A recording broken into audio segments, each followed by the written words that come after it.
बिस्मिल्लाहिर्रहमानिर्रहीम अस्सलाम वालेकुम। लम्हा बलम्हा सियालकोट के वाक़े की तफसीलात सामने आ रही हैं और इस वक्त हकीकत टीवी ने जो आपको बात बताई थी वो पूरी तरह आपको सच सामने आती हुई नजर आ रही है कि दो पहलुओं पर इस वक्त इंटेलिजेंस इदारे तहकीकात कर रहे थे। नंबर वन कि एक तो ये ज़ाती दुश्मनी थी जिस पर तौहीन रिसालत का झूठा इल्ज़ाम लगाया गया, और नंबर टू इसमें इंटरनेशनल साजिश। अब एक चीज तो सामने आ गई है और दूसरी पर तहकीकात जारी है, यानी जो जाती दुश्मनी थी उसके बारे में मामला कुछ ऐसा सामने आया है कि आखिरी दफा जो सियालकोट वाक़े के अंदर श्रीलंकन मैनेजर था उसकी मुलाजमीन से जो गुफ्तगू हुई थी वो आई है मंजर आम पर। अब जो रिपोर्ट सामने इमरान खान को पेश की गई है उसके मुताबिक फैक्ट्री में असल में पेंट्स का काम जारी था, सफाई सुथराई हो रही थी, और ये तमाम चीज़ें इसलिए जारी थी क्योंकि कतर के अंदर आप जानते हैं कि एक वर्ल्ड कप का इवेंट हो रहा है और उसमें पाकिस्तानियों को बेशुमार ऑर्डर्स मिल रहे हैं और मजीद मिलने हैं, और इस सूरत हाल के अंदर बड़ी बड़ी कंपनीज पाकिस्तान का विजिट करी हैं। इस वीडियो की अहम डिस्कशन चलती रहेगी, लेकिन इससे पहले आप वीडियो को लाइक करें, हकीकत टीवी को सब्सक्राइब कर लें और बेल आइकन पर ज़रूर क्लिक करें। राजको इंडस्ट्रीज को ख़ास तौर पर यह एजाज़ हासिल है कि इनके पास ऑलरेडी जर्मन सोकर टीम जो फुटबॉल की है उनकी किट्स बनाने का ऑर्डर था, इन्होंने कंप्लीट किया, और इसके बाद पाकिस्तान की क्रिकेट टीम से लेकर अब बड़ी बड़ी कंपनीज इनसे अपने ऑर्डर्स बुक करवा रही हैं। तो इस सूरत हाल के अंदर यहाँ पर आना जाना सबका लगा हुआ है। हुकूमत पाकिस्तान ने भी काफ़ी कोशिश की थी। अब मामला ये हुआ है कि तकरीबन सुबह 10:28 पर दीवार पर कुछ पोस्टर्स लगे थे, मशीनों पर भी कुछ पोस्टर्स लगे हुए थे जो कि एक मजहबी जमात के पोस्टर्स थे। उसके ऊपर कोई बातें लिखी हुई थी इस्लामिक या जो भी है। उस पर फैक्ट्री के मैनेजर ने कहा कि आप ये चीज़ें उतार दें। उन्होंने कहा हमने नहीं उतारनी। उसकी वजह यह है कि फैक्ट्री के मैनेजर ने वर्कर्स को कुछ देर पहले उनको कहा कि आप डिसिप्लिन की पाबंदी नहीं करते, आप काम ठीक नहीं करते, बहुत सारे मामला थे। अब चूंकि उसको लैंग्वेज का पता नहीं था तो इस सूरत हाल के अंदर वो काफ़ी ग्रज उनके दिमाग में था कि हमने किसी तरह से बदला लेना है, उसको गालियां भी वो देते रहे। अब ये तमाम की तमाम चीज़ें सीसीटीवी कैमरों से इस वक्त हासिल कर ली गई हैं, यानी 120 कैमरों से तकरीबन 12 से 15 घंटे की फुटेज इस वक्त तमाम की तमाम ले ली गई है। अब यहाँ पर मामला ये है कि जब फैक्ट्री मैनेजर ने उनको कहा, उसको चूंकि पता नहीं था जुबान का और इस चीज़ों का, उसने वो स्टिकर उतार दिए। अब स्टिकर जब उतारे तो यहाँ पर मुलाजमीन ने कहा कि तू तौहीन कीती है, तुमने तौहीन रिसालत की है, ये है वो है। उस पर मामला बिगड़ा।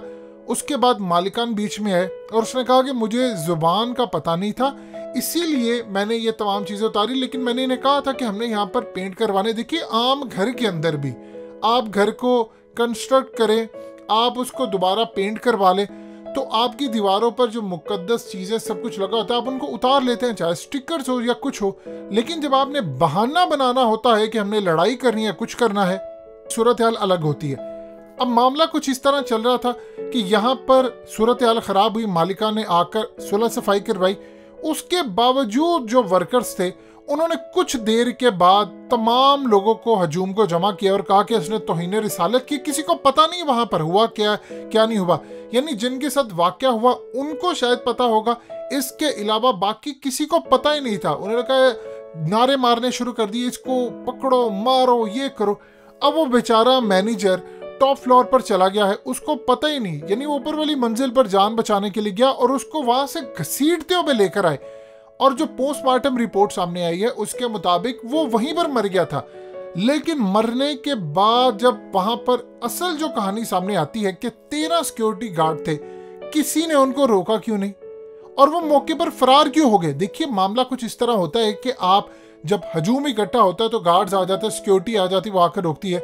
अब 13 के 13 सिक्योरिटी गार्ड जो वहां पर तैनात है वो भाग गए, मालिक भी भाग गए, और उसके बाद जब उसको घसीट कर वापस लेकर आए तो 11:28 पर पुलिस को 15 पर इत्तला की गई। वहां पर जब सूरत हाल देखी तो वहां पर हालात बहुत ज़्यादा ख़राब हो चुके थे। पुलिस की भारी नफरी होने के बावजूद जाहिर सी बात है, देखिए मामला कुछ इस तरह का है कि हाल ही एक वाक़या हुआ, पुलिस वाले भी ये देख रहे हैं कि हम मर जाते हैं, हमारा कोई पूछने वाला नहीं होता। पंजाब पुलिस ने काम अच्छा किया था, उन्होंने अभी आप देख लें कि 24 घंटे के अंदर अंदर उन्होंने तमाम मुलजिमान को पकड़ लिया और सबसे बढ़कर उन्होंने लॉ एंड ऑर्डर को उस एरिया के अंदर मेंटेन किया है। अब यहाँ पर मामला कुछ इस तरह हुआ कि मुलाजमीन ने जब फैक्ट्री मैनेजर की लाश को जला दिया और वो ओपनली आकर कहते रहे कि जी हमने मारा, हमने ये किया। अब गार्ड्स जो थे फैक्ट्री के, उन्होंने कोई क्यों काम नहीं किया, वो क्यों भागे, ये तमाम चीजें सीसीटीवी फुटेज के साथ देखी जा रही है। अब मामला यहाँ पर क्या है, मामला जरा समझ लीजिए कि दूसरा एंगल क्या है। दूसरा एंगल ये है कि कतर में जो वर्ल्ड कप हो रहा है, उनके ऑर्डर्स जो थे वहां पर बहुत सारे कपड़ों के रिलेटेड थे, वो पाकिस्तान को मिल रहे थे। अब यहाँ पर एक इंटरनेशनल साजिश को फाइंड आउट किया जा रहा है कि अगर निकलती है, तहकीकात की जा रही है, इन्वेस्टिगेट किया जा रहा है कि क्या ये जानबूझकर प्लान किया गया।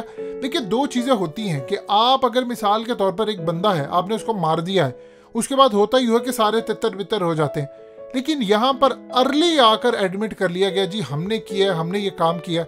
अब इस सूरत हाल में देखना यह है कि क्या इनके घर वालों को पहले पैसा दिया गया था या इनको दिया गया था कि आपने फ्रंट पर आना है ताकि जो पीछे हैंडलर्स हैं उनका ना पता चले। अब इस एंगल से इंटेलिजेंस इदारे, पुलिस, तमाम लोग तहकीकात कर रहे हैं और ये भी देख रहे हैं कि जो ऑर्डर्स पाकिस्तान को मिलने थे, अब वो एक्सपोर्ट इंडस्ट्री का तो जनाजा निकला है। देखिए आपकी एक्सपोर्ट इंडस्ट्री खराब होती है तो नुकसान क्या होता है, आपका डॉलर बढ़ता है।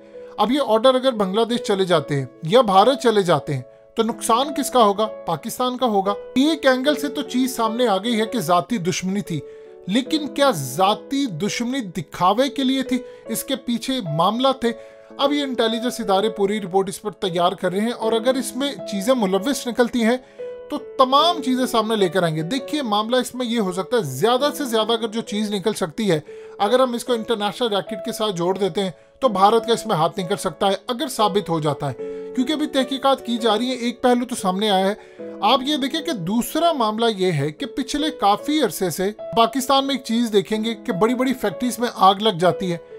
इन आग लगने के पीछे जो मुहरकात होते हैं वो बड़े भयानक होते हैं, वो प्लानिंग के साथ आग लगाई जाती है। आप देखते रहे पाकिस्तान में हालिया अक्सर खबरें आती हैं, फलानी फैक्ट्री में आग लग गई, फलानी में लग गई। जब आग लगती है तो आपके एक्सपोर्ट के जो ऑर्डर होते हैं वो कैंसिल हो जाते हैं। देखिए यूरोप की कोई कंपनी हो, कतर इस वक्त जो वर्ल्ड कप ऑर्गेनाइज करवा रहा है, ये छोटा इवेंट नहीं है, पूरी दुनिया यहाँ पर आ रही है। कतर के पास तो इंडस्ट्री नहीं है, जाहिर सी बात है उन्होंने आउटसोर्स करवानी है चीजें, और आउटसोर्स करवा कर तकरीबन आप ये समझ लीजिए कि 50 अरब डॉलर कतर ने इस पूरे इवेंट से कमाना है। और ये 50 अरब डॉलर एक बहुत बड़ी रकम होती है।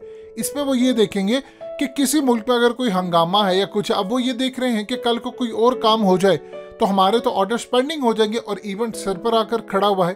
तो इस सूरत हाल में जो इंटरनेशनल साजिश है उस पर भी तहकीकात की जा रही है। देखिए जब कोई कत्ल होता है तो सबसे पहले याद रखिएगा देखा जाता है इसका फायदा किसको हुआ है। अब इसी तरह कोई इवेंट होता है तो ये देखा जाता है कि इसका सबसे पहले देखा जाए इसका फायदा किसको हुआ है। अगर तो इसका फायदा लोकल सतह पर होता है, इंटरनेशनल सतह पर होता है, भारत को इसका इतना फायदा है कि एक तो ऑर्डर्स कैंसिल हो रहे हैं, एक्सपोर्ट का जनाजा निकल गया है हमारा, और उसके बाद इंटरनेशनल सतह के ऊपर बदनामी अलग है। अब जितनी ह्यूमन राइट्स की जो तंजीमें उनको पाकिस्तान के पीछे लगा दी, जो मोदी के खिलाफ काम कर रही थी अब वो पाकिस्तान के खिलाफ है। इंडियन मीडिया सुबह से लेकर शाम तक गालियां दे रहा है। तो सूरत हाल के अंदर जो मामला नजर आ रहा है उससे ज्यादा चीजें भयानक पीछे आपको नजर आती हैं, जिस पर इस वक्त तहकीकात जारी हैं।